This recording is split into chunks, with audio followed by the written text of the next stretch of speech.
Le Magazine persiste et signe dans sa volonté maladive de désigner l'Algérie à la vindicte des grandes puissances pour lui faire payer son soutien légitime et constant à la cause juste du peuple sahraoui d'exercer son droit à l'autodétermination.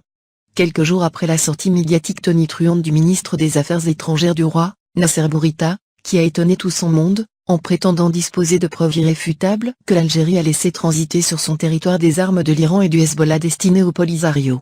Et comme si cette énormité ne suffisait pas, il accuse l'Algérie, l'Iran et le Hezbollah de menacer sa sécurité nationale.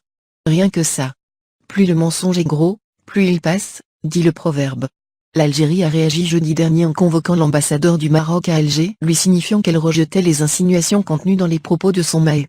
Mais le Magazine a, semble-t-il, décidé d'en faire un abcès de fixation, l'Algérie étant depuis longtemps son souffre-douleur. En effet, le porte-parole du ministère des Affaires étrangères et de la coopération internationale marocain a appuyé mercredi les propos controversés de son chef, en ironisant sur le soutien de l'Algérie à l'Iran et le Hezbollah. Le Maroc comprend l'embarras de l'Algérie, son besoin d'exprimer sa solidarité avec ses alliés du Hezbollah, de l'Iran et du Polisario, et sa tentative de nier son rôle occulte dans cette action contre la sécurité nationale du royaume, accuse-t-il.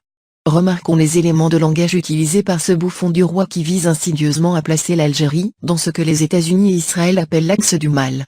Rôle occulte et ses alliés du Hezbollah, l'Iran et le Polisario. Et à ce porte-voix du roi d'ajouter, le royaume du Maroc dispose de données précises, de preuves tangibles, concernant le soutien politique, médiatique et militaire du Hezbollah au Polisario, en connivence avec l'Iran. Question à 1 dirham, qu'attendent les autorités marocaines pour présenter leurs preuves tangibles et irréfutables sur cette prétendue implication de l'Algérie?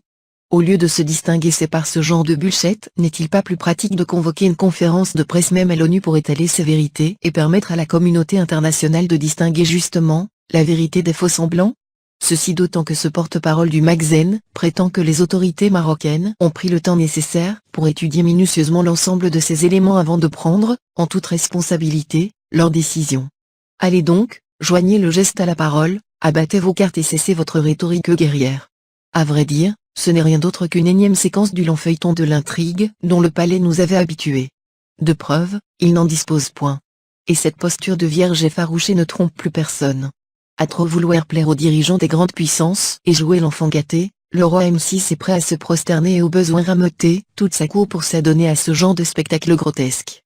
Souvenons-nous de la formule de l'ancien ambassadeur de France aux Nations Unies, Gérard Haraud, en 2011, à propos de la posture du royaume: le Maroc c'est comme une maîtresse avec laquelle on dort toutes les nuits, dont on n'est pas particulièrement amoureux mais qu'on doit défendre. La Vierge effarouchée. C'est dire que cet accès d'adrénaline du Magazine est sans doute motivé par un calcul interne lié à la situation sociale délicate du royaume qu'il cherche à étouffer en brandissant l'étendard fédérateur de la marocanité du Sahara occidental, sans lequel la monarchie vacillera à coup sûr. Mais aussi la grave maladie d'un roi constamment absent et les manœuvres qui entourent la succession. Le ministre des Affaires étrangères du Maroc et son porte-parole n'apportent donc aucune preuve des graves accusations qu'ils profèrent. S'agissant du soutien au Polisario et au combat du peuple sahraoui, le Magazine n'a pas besoin de preuves dès lors que l'Algérie le fait savoir publiquement, notamment aux Nations Unies. Quand il s'agit du rôle de l'Algérie dans l'affaire du Sahara et de son soutien flagrant au Polisario, le Maroc n'a pas besoin d'insinuer l'implication de ce pays, ni de le mettre en cause indirectement, réplique le porte-parole du MAE marocain au communiqué de son homologue algérien. Mais cette déclaration ne le dédouane pas de son devoir de décliner ces fameuses preuves irréfutables selon lesquelles l'Algérie comploterait tirer un comble sur son sol avec l'Iran et le Hezbollah contre le royaume. Il faut vraiment avoir forcé sur la dose pour soutenir publiquement ce genre d'accusations gratuites.